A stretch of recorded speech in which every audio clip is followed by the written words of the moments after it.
Hey everyone, for those of you who don't know me, my name is Ryan. I'm a manager, content creator, and one of your many-friendly neighborhood dungeon masters here at Tabletop Gaming Center. The newest D&D Sourcebook is releasing and we wanted to give fans of the long-awaited setting, both new and old, a glimpse beyond the myths. So gather your kit and follow me as we dive into Von Richten's guide to Ravenloft.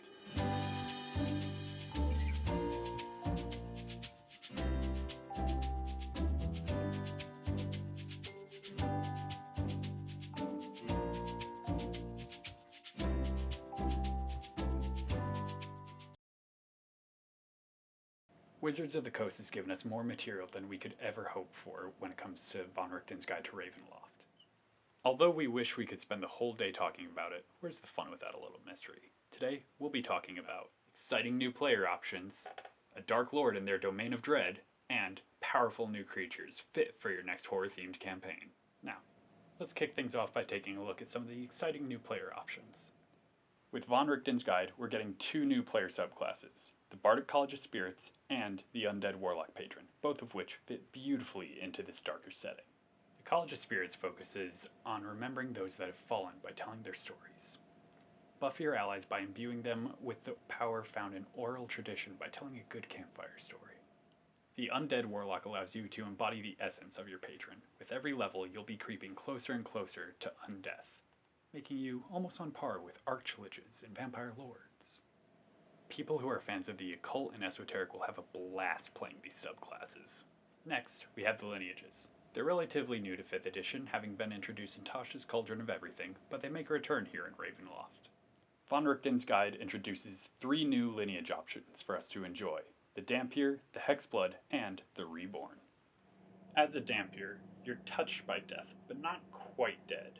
It's because of the still beating heart in your chest that you are considered a humanoid. You do, however, have a very ceaseless hunger. You can use that hunger to siphon energy from your still living foes and use it to empower your strength. The Hexblood spawns from covens of hags often found in the Feywilds. It's because of this that you are considered a Fey rather than a humanoid. Your basic understandings of witchcraft allow you to know basic hexes and create magical tokens. That way you can subtly keep an eye on those around you. The Reborn is flesh given life once more. However, it's done in a way where it's closer to actually being alive than undeath. Thus, you're a humanoid. Even so, with your deathless nature, if you get knocked down, you're likely to just get right back up again. Together, these 3 lineages bring a lot to the table. Roleplayers will fall in love with these new Gothic options, and we can't wait to hear your stories. Other player options come in the form of dark gifts. They are the main source of temptation brought forth by the dark powers, which reign over Ravenloft. These act very similarly to the supernatural gifts found in the Dungeon Master's Guide and Mythic Odysseys of Theros. However, in exchange for their great power, they come with their own perils. After all, power comes with a price. For Dungeon Masters, introducing dark gifts to your campaign can enhance your player's experience.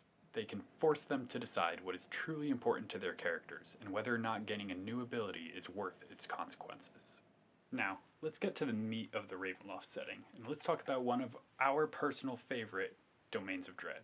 The Domains of Dread are each their own unique demiplane crafted by the Dark Powers as a prison to torment their Dark Lords.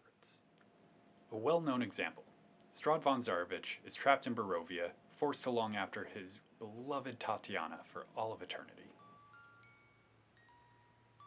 Something wicked this way comes. Oh look, that something's a clown. Welcome to the Carnival, my friends. The Carnival is one of the more unique Domains of Dread in Von Richten's Guide, as it is not bound to one location, but instead travels through other Domains of Dread. Allow me to introduce you to Isolde. Previously a holy warrior, she was manipulated by an archfey known as Zybilna to become the master of the Carnival. She leads the Carnival from domain to domain, hunting the Caller, a fiend that was hired by Zybilna and is responsible for the slaughter of all her previous companions. Now you would think that Isolde would be the Dark Lord of the Carnival, where in reality she's only a vessel for the true Lord, Nepenthe. A holy avenger with a mind of its own, Nepenthe is wielded by Isolde. It fills her with rage and guides her wrath like a missile. For every drop of blood she spills, she's urged to pass judgment on the guilty.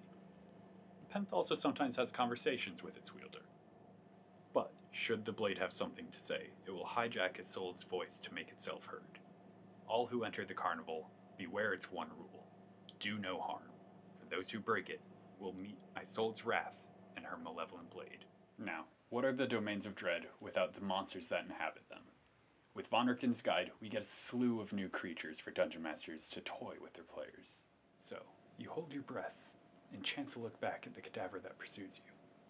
A headless man with a deadly broadaxe. The headsman wants his due.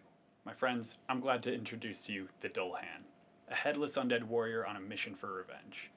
Dullahans come from Irish folklore, but you probably know them by a much more common name, the Headless Horseman. This creature is probably most well known for its iconic role in the legend of Sleepy Hollow, but now, you can make it your own around your table. The Dullahan is no slouch. This legendary creature comes riding in at a challenge rating of 10, wielding a vorpal broadaxe to make sure he takes his quarry's head. He also uses the mythic creature rules found in the Mythic Odysseys of Theros. I will warn you, be careful when doing this. If you use the mythic creature rules, his challenge rating goes from a 10 all the way to 14. With the addition of the mythic creature abilities and the option to level up its steed into a nightmare, the Dullahan makes for an excellent addition to any Dungeon Master's arsenal. Now, let's let your players take a long rest. You sit at a crackling fire, your companions asleep all around you. Suddenly you hear a twig snap off in the distance. Before you can get a closer look, a massive wolf-like being comes rushing out of the woods, eager to claim its prey.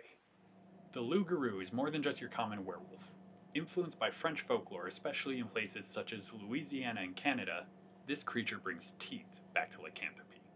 The Loup Garou is a legendary creature that hits like a truck and has the senses of a true apex predator. This creature comes running in at a challenge rating of 13, and you're going to want to be prepared before you take him on, or else you might be outpaced by his healing factor. With this monstrous beast comes a new version of the lycanthropy curse, and this one's much harder to get rid of. First, you have to have killed the beast that bit you. After that, you have to wait for a full moon before you can even attempt to remove curse. In order for this to be successful, you must also have the constitution to make a DC 17 saving throw, or be forced to wait a full month before you can make a second attempt. I don't know about all of you, but it feels like the Loup Garou is here to stay. Altogether, we are psyched for the new release of this book. I know I'll be picking up my own copy, and I think anyone that's running a horror campaign should grab one as well. Go down to your local game store to pick up your own copy, especially if you want that LGS exclusive alternative art cover. The alt art cover for Von Richten's Guide is beautiful and highlights one of my favorite characters, Esmeralda de Avenir. If you're a local here in Connecticut, make sure you stop by our shop, right here in Newington. And that's all we have for you folks today. Make sure you like, comment, subscribe, and ring the bell. Until next time, roll well, my friends.